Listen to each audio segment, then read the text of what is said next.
Today, we're diving into the invisible war that's being fought inside our most famous museums. It's a high-stakes battle between priceless history and the incredibly clever people who want to steal it. And, the technology that's going to decide who wins is, well, it's changing absolutely everything. It's a question that sounds like it was ripped right out of a Hollywood script, right? But for one very modern, very real crew, the answer was, honestly, terrifyingly simple. 7 minutes. I mean, think about that. It's less time than it takes for most of us to decide what to watch on TV. But that's all a team of thieves needed to pull off a perfect heist at the Louvre. So to really get a grip on the future of security, we first have to understand the weaknesses of today. And this fictional heist from 2025, it's the perfect way to see those cracks up close. Yeah, forget all that quiet, sneaking through the shadows stuff. This crew used a noisy construction platform right on the outside of the building. They were loud, they were fast, they were surgical. Smash and grab.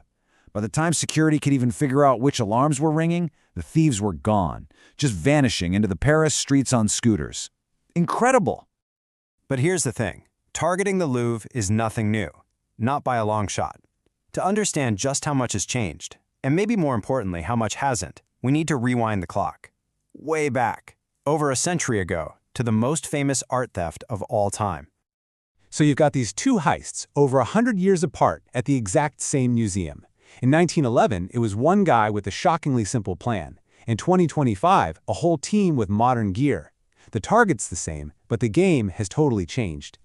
Can you believe that? Seriously. No lasers, no rappelling from the ceiling, none of that. Vincenzo Peruggia, who had actually worked at the Louvre, just hid in a supply closet overnight. The next morning, when the museum was closed, he just took the masterpiece off the wall, tucked it under his coat, and walked right out the front door. They didn't even realize it was gone until the next day. And his reason for doing it? Well, he had this sort of warped sense of patriotism. He truly believed he was rescuing a piece of Italian heritage that Napoleon had stolen. The funny thing is, he was wrong. Leonardo da Vinci himself had brought the painting to France as a gift for the king centuries earlier.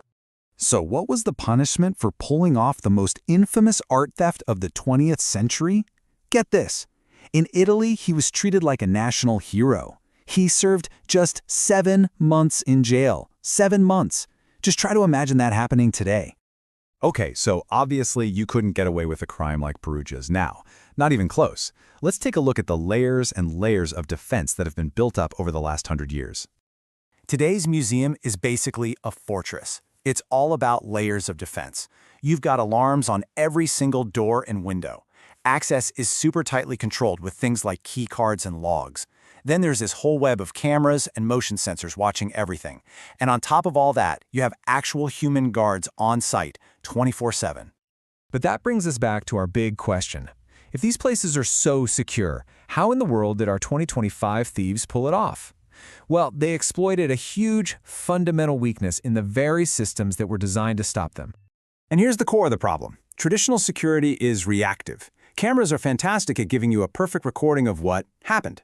They don't do much to stop what's happening right now. You're relying on a human guard to spot one critical event on a giant wall of monitors, and in a chaotic 7-minute heist, that's almost impossible. The system just records the crime. It doesn't prevent it. So how do you make that jump? How do you go from just reacting to a crime to actually proactively preventing it? Well, the answer comes from a technology that doesn't just watch the world, it understands it in 3 dimensions. LiDAR. You've probably heard of it being used in self-driving cars, and that's cool. But its potential for security is a total revolution. Instead of seeing a flat 2D picture, LiDAR uses lasers to build a constantly updating, hyper-accurate 3D model of a space. So here's how it works in a nutshell. The sensor just floods an area with thousands and thousands of invisible laser pulses every single second. And by measuring how those little pulses bounce back, it creates what's called a point cloud. Think of it like a perfect digital twin of the room, mapped out with millions of data points, all updating in real time. And this is where the magic happens. The system knows exactly what that 3D map is supposed to look like, down to the millimeter. The instant, and I mean the instant anything changes, it triggers an alert. Okay, so let's hit rewind and replay our 2025 heist, but this time with LiDAR. The moment the construction platform crosses an invisible digital tripwire that's been drawn around the building, security gets an immediate alert. The threat is flagged before a single window even gets broken. But okay, let's say they still manage to get inside. LiDAR isn't just seeing a blurry figure on a screen.